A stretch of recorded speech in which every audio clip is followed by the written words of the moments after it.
श्री स्वामी समर्थ चरित्र सारामृत अध्याय 21.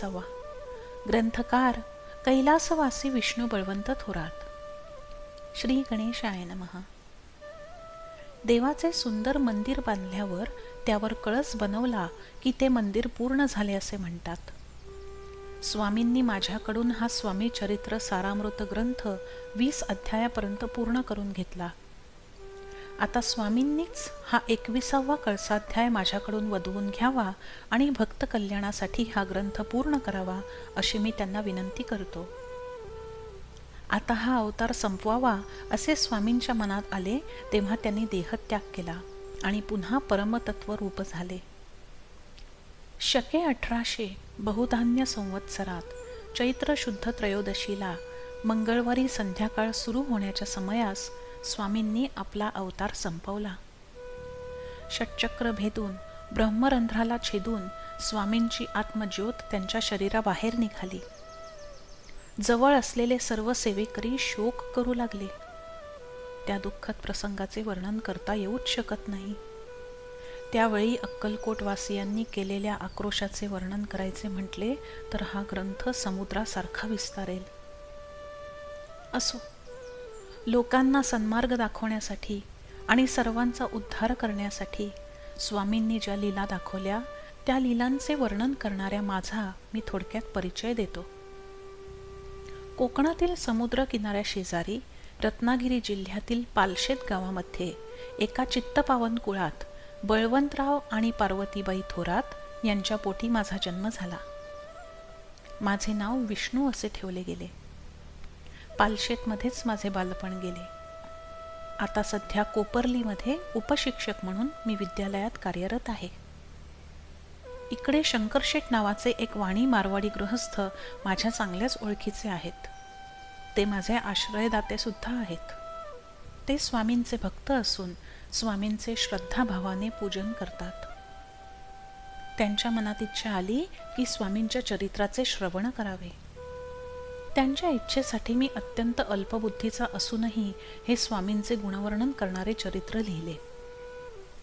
सोपे शब्द आणि व्यावहारिक भाषा वापरून लहान मोठ्यांना समजेल असा कमी ओव्यांचा प्रत्येक अध्याय रचला आणि हा ग्रंथ तयार झाला. पहिल्या अध्यायाची सुरुवात मंगलाचरणाने केली.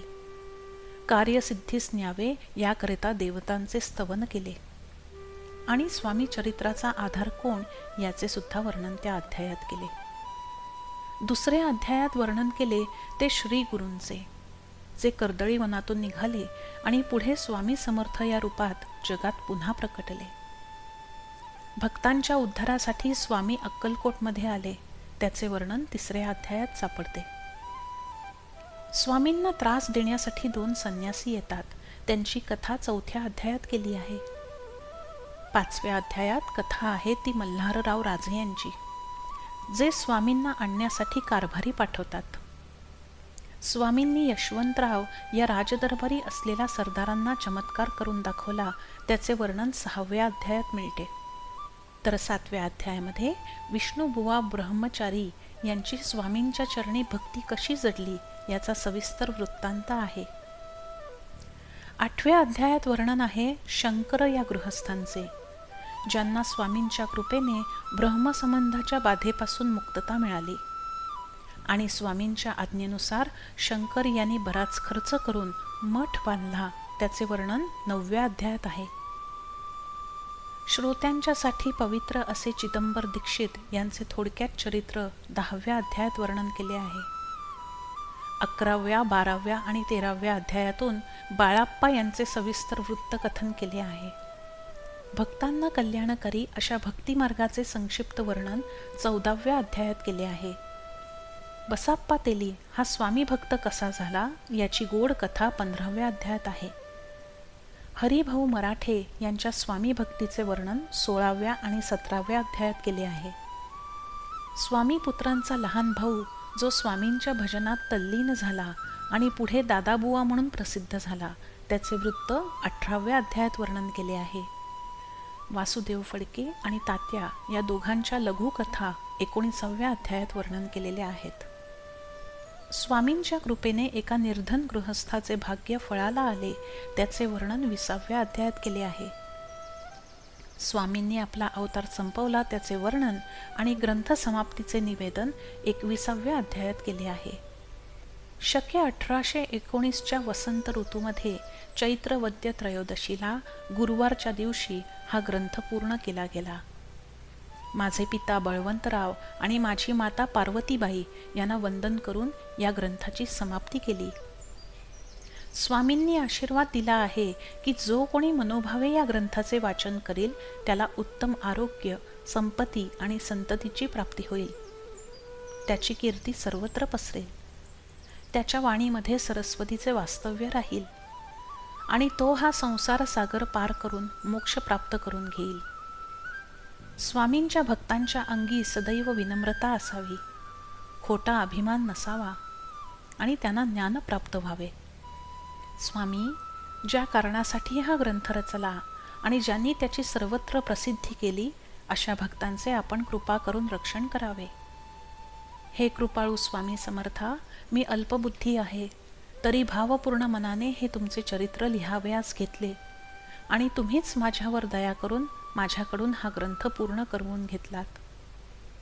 दोन्ही हात जोडून आता मी एकच विनंती करतो की ग्रंथाचे रक्षण करणाऱ्यांना कायम सुखी ठेवा.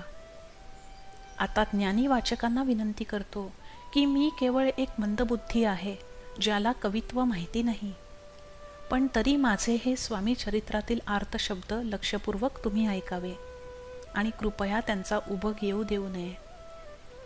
हे परमानंदा, हे वैकुंठवासी, हे श्री गोविंदा, हे भक्तांचे तारणहार, हे भेद आणि नामरहित, हे शत्रूंचा नाश करणारे सर्वेश्वर, हे जगतपालका, हे भक्त तारका, भक्तांना संसार सागरातून तारून नेणाऱ्या हे अविनाशी परमपुरुषा, तुमचा जय जयकार असो.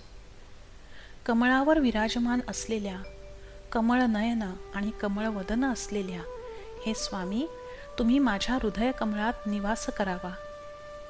मत्स्य, कूर्म, वराह, नृसिंह, वामन आणि कल्की, तसेच परशुराम, श्रीराम, श्रीकृष्ण आणि बुद्ध हे अवतार तुम्हीच आहात. स्वामी चरित्र ही एक सुंदर बाग असून त्यातील कथेची फुले वेचून कवी विष्णूने ही सुंदर माळ गुंफली आहे. स्वामी, ही माळ मी तुमच्या गळ्यात घालून तुमच्या चरणी नतमस्तक होऊन तुम्हाला प्रार्थना करतो की तुमच्या या बाळाचा सतत सांभाळ करावा.